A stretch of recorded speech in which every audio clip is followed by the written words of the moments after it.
It's 2 in the morning. The ship is dark, but it is not quiet. Steel hums. Ventilation moves air through narrow passageways.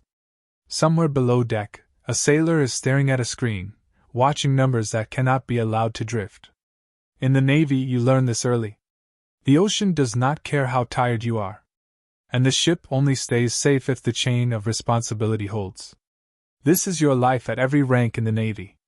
You start as a recruit. Boot camp is not about looking tough. It is about becoming predictable under pressure. You learn to move on command. Speak when spoken to. Fix small problems before they become big ones. Then you reach your first command. A ship, a squadron, or a shore unit. You are a seaman recruit, a seaman apprentice, a seaman, new enough that you still feel like the uniform is wearing you. Your job is simple. Show up on time. Learn fast. Do what you are told, exactly how you are told. You stand watch. You clean. You carry equipment. You memorize procedures you don't fully understand yet. And slowly, you understand what the Navy really is. A moving system where one mistake can become an emergency. As you become more capable, you stop being supervised every second. You qualify on equipment. You learn damage control. You learn what to do when alarms sound and the ship starts moving differently than it should. You are still junior. But you are no longer useless. People start trusting you with tasks that must be done correctly the first time. Not quickly. Correctly. Then you become a petty officer. 3rd class. 2nd class. 1st class. This is where the job changes. You don't just work anymore. You lead. You train junior sailors. You correct them immediately. You enforce standards when no officer is standing there to watch. You learn to speak in short, clear instructions, because confusion is expensive on a ship. A junior sailor's mistake becomes your responsibility. If they are unqualified, it is on you. If they panic during a drill, it is on you. If maintenance gets lazy, it is on you. Leadership at this level is not a speech. It is daily pressure applied consistently. Then you become a chief. In the Navy, chief is not just a promotion. It is a different level of trust. You now carry the weight of a division's culture.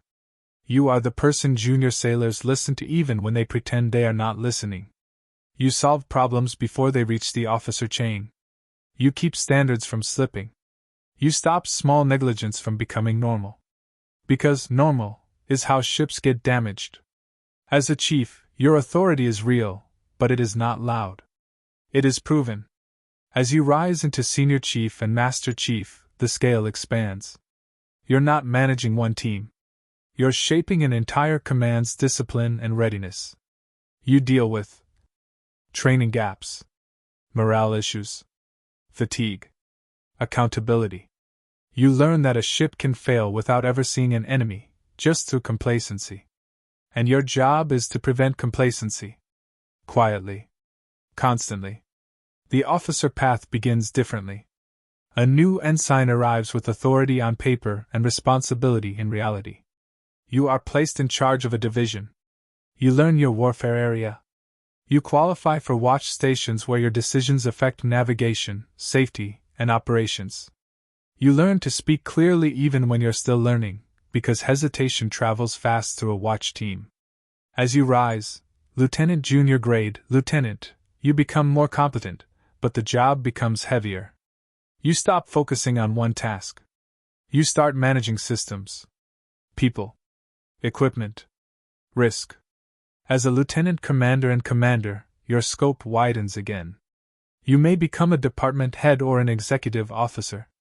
Now you are responsible for the ship's readiness day to day.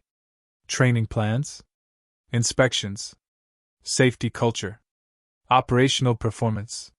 You sign off on evolutions where a small mistake can injure someone or damage the ship.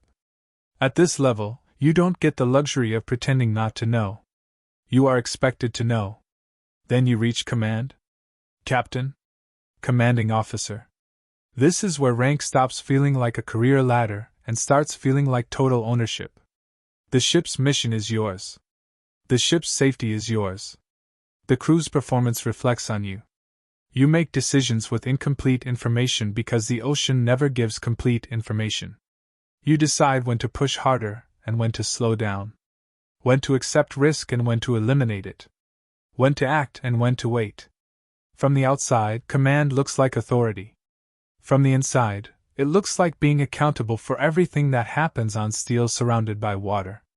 Above that, the highest ranks become strategic. Admiral. Now you are responsible for fleets, regions, readiness across thousands of sailors, and missions that shape national security. You are not on the watch team anymore. But you are responsible for the system that trains watch teams. Your decisions do not echo for minutes. They echo for years.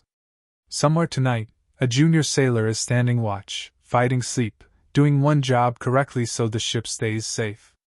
Somewhere else, a chief is checking standards, making sure the crew doesn't drift. And somewhere above them, an officer is reading reports and making decisions that will affect everyone aboard. That is the Navy at every rank. Not power for its own sake. Responsibility.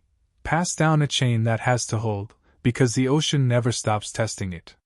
If you want more stories that break down real hierarchies and high-stakes roles from the inside, subscribe. New episodes are posted regularly.